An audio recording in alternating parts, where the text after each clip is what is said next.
He remembers everyone's birthday but forgot his own retirement party. There is a particular kind of man who can recite, without hesitation, his sister's anniversary, his neighbor's grandson's birthday, the exact date his best friend's mother passed away 15 years ago. Ask him about his own retirement party, the celebration his coworkers spent weeks planning in his honor, and he'll pause, genuinely uncertain, before admitting he'd nearly forgotten it was happening at all. This isn't absent-mindedness in any ordinary sense. The wise observer has watched this precise pattern repeat itself across countless men of this generation, and it reveals something far more telling than simple forgetfulness. He remembers everyone else's important moments with remarkable, almost effortless precision. It's only his own that seem to slip quietly through the cracks, again and again, as though some part of him has decided, long ago, that his own milestones simply don't warrant the same careful attention he offers everyone else. To understand this pattern, the wise observer must look at where the habit of putting himself last actually originates. Many Gen X men grew up in households where attention and resources were genuinely scarce, where a family's limited emotional and practical bandwidth got allocated according to visible need rather than equal distribution. A child who learned early that squeaky wheels got the grease, that quiet, low-maintenance kids received less attention than siblings with louder needs, often absorbed a lesson that never announced itself directly, but shaped everything that followed. Being easy, being undemanding, being the one who doesn't need anything, was itself a form of value. This lesson calcifies, over decades, into something that looks almost like a personality trait rather than a survival strategy. He becomes, without ever consciously choosing it, the family member who remembers everyone else's needs precisely because tending to others' needs was always safer, always more familiar, than the vulnerable and unfamiliar territory of acknowledging his own. Remembering his sister's anniversary costs him nothing emotionally. Acknowledging that his own retirement, his own birthday, his own accomplishments deserve the same careful attention requires something far more difficult: believing, on some fundamental level, that his own experience actually matters as much as everyone else's. Consider what this actually looks like across an ordinary year in his life. He'll drive 3 hours to attend a distant cousin's baby shower, remembering to bring exactly the right gift, while his own birthday passes with a quiet dinner he barely acknowledges himself, deflecting any attention his family tries to offer. He'll remember his coworker's father's surgery date and send a thoughtful card, while forgetting his own annual physical for the 3rd year running. He'll organize an elaborate surprise party for his wife's 50th birthday, tracking every detail with careful precision, while his own 50th passed, several years earlier, with barely a passing acknowledgement from himself, let alone any celebration he considered worth planning. The wise observer wants to name something important here. This pattern isn't really about a poor memory. It's about a deeply ingrained hierarchy of whose needs count, one that places himself reliably, consistently, at the very bottom of a list he's never consciously written but has followed with remarkable discipline for decades. Other people's milestones register as important because other people, in his internal calculus, are important. His own milestones simply don't carry the same weight, not because he doesn't value his own life, but because he never learned that his own experience deserved equal billing. There's a particular scene worth picturing that captures this pattern with real clarity. His coworkers gather in a conference room, balloons and a cake prepared, a banner celebrating 40 years of service hung carefully across the wall. He walks in, genuinely surprised, having completely forgotten this was the day his retirement celebration was scheduled, despite having personally reminded 3 different coworkers about their own birthdays in the preceding weeks. Standing there, slightly bewildered by the attention directed at him, he experiences a specific discomfort that goes beyond simple surprise, a deep unfamiliarity with being the person everyone else remembered, rather than the one doing the remembering. This pattern often intensifies specifically around moments meant to honor him directly. Milestone birthdays, promotions, achievements that would normally warrant genuine celebration frequently get met with quiet deflection rather than acceptance. He'll redirect the conversation, minimize the accomplishment, insist that the attention should really go to someone else who helped make it possible. This isn't false modesty in the way people sometimes assume. It's the direct, practiced expression of a lifetime spent believing that centering his own achievements, even briefly, represents some kind of overreach he was never quite permitted to make. The wise observer wants to point out something particularly poignant about how this shows up in his relationship to his own physical and emotional needs more broadly. He'll remember every family member's dietary restriction, allergy, and medical appointment with perfect accuracy, while consistently postponing his own doctor's visits, his own dental checkups, his own basic self-care, treating his personal well-being as an item permanently at the bottom of an endlessly renewing to-do list. This isn't neglect born of laziness. It's neglect born of a genuine, deeply held belief that his needs simply belong lower on the priority ladder than everyone else's, a belief so thoroughly internalized that questioning it rarely even occurs to him. It's worth examining how this pattern affects his relationship with rest and leisure specifically. Vacation days accumulate unused for years while he ensures everyone else on his team takes their allotted time off first. He'll happily rearrange his own schedule to accommodate a family member's need, without ever considering asking anyone to rearrange theirs for something he actually wants. Over decades, this consistent self-deprioritization becomes so automatic that he genuinely loses touch with what he actually wants for himself, having spent so many years asking everyone else that question, while rarely, if ever, asking it of himself.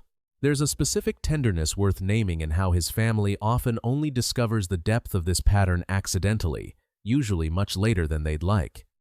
An adult daughter, helping him plan a milestone birthday celebration, might realize with a jolt that she genuinely doesn't know what he'd actually want, having spent her entire life watching him orchestrate everyone else's celebrations without ever once articulating a preference for his own. This realization often produces a specific kind of grief in family members recognizing, sometimes decades into the pattern, just how much of himself he's quietly set aside in service of everyone else's needs and milestones. The wise observer wants to acknowledge something important about how this pattern intersects with his sense of worth more broadly. Many men in this position describe, when finally asked directly, a genuine difficulty identifying what they actually want, having spent so many decades organizing their attention entirely around other people's needs. The question, "What do you want for your birthday?" can produce genuine confusion rather than simple modesty, because the internal muscle required to identify and voice his own desires has gone largely unused for the better part of his adult life. There's a particular irony worth naming in how skilled he becomes at the mechanics of celebration itself, despite never applying that same skill to his own life. He knows exactly how to plan a surprise party down to the smallest logistical detail, the right restaurant, the perfect timing, the guest list assembled with genuine thoughtfulness about who matters most to the person being honored. This isn't a coincidence. Planning celebrations for others gives him a safe, familiar way to express care and attention without ever having to sit in the uncomfortable position of receiving that same attention himself, a role reversal that can feel, to him, almost unbearably exposing. It's worth examining how this pattern shows up in professional settings, where prioritizing others often gets mistaken for simple generosity rather than recognized as the deeper pattern it represents. He'll remember every colleague's work anniversary, organize collections for coworkers' life events, ensure every retirement party for someone else runs flawlessly. Meanwhile, his own professional milestones tend to pass with minimal acknowledgement, sometimes not even from himself. Coworkers often describe him as remarkably thoughtful, without quite noticing the asymmetry between how much thought he directs outward and how little toward his own recognition. There's a specific scene worth picturing that illustrates how deeply this pattern can run, even in moments explicitly designed to honor him. During a family gathering meant to celebrate his own achievement, he finds himself redirecting the conversation toward his adult children's recent successes, genuinely more comfortable discussing their accomplishments than sitting with attention focused on his own. His family, used to this deflection, Sometimes lets it happen simply because challenging the pattern feels like more effort than the celebration was worth, inadvertently reinforcing the very pattern they might want to interrupt. The wise observer wants to point out something specific about how this pattern intersects with his relationship to physical space and material possessions. He'll ensure every family member has a comfortable, well-appointed space in the home, while his own designated area, a garage corner, a modest home office, a single chair often remains noticeably sparse, unimproved for years, despite having the means and the skill to improve it easily. This isn't about resources or capability.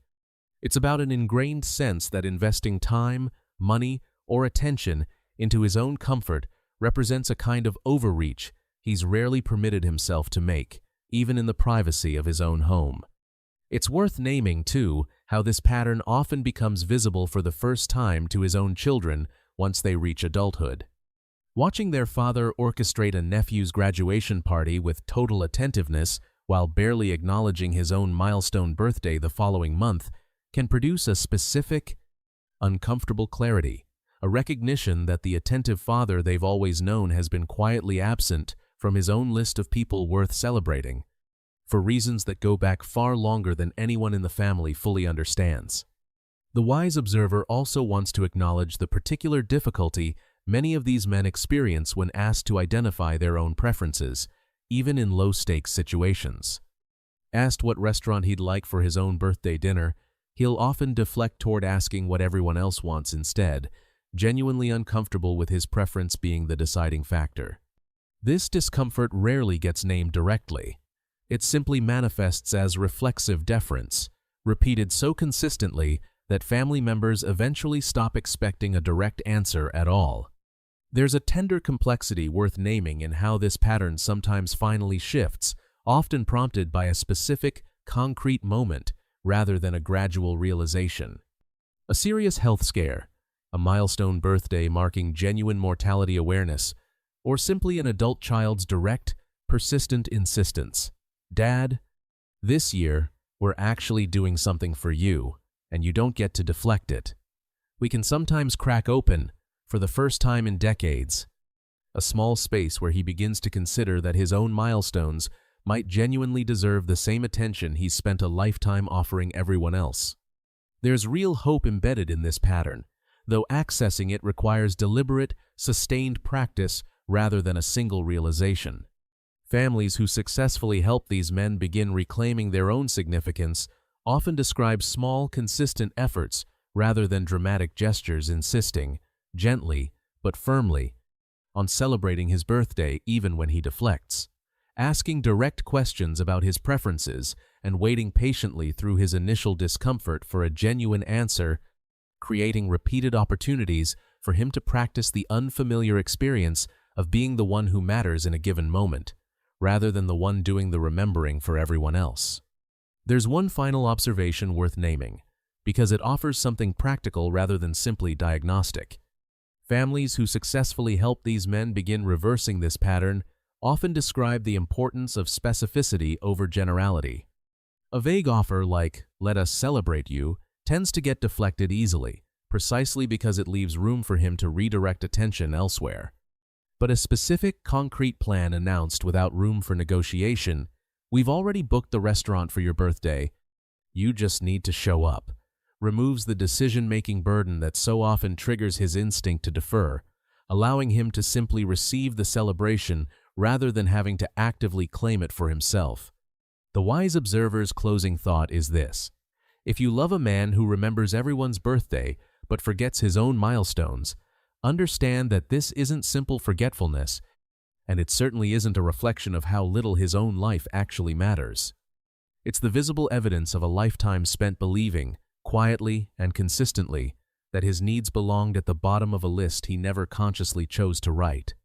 The most valuable gift you can offer him isn't simply remembering his birthday for him, though that matters too.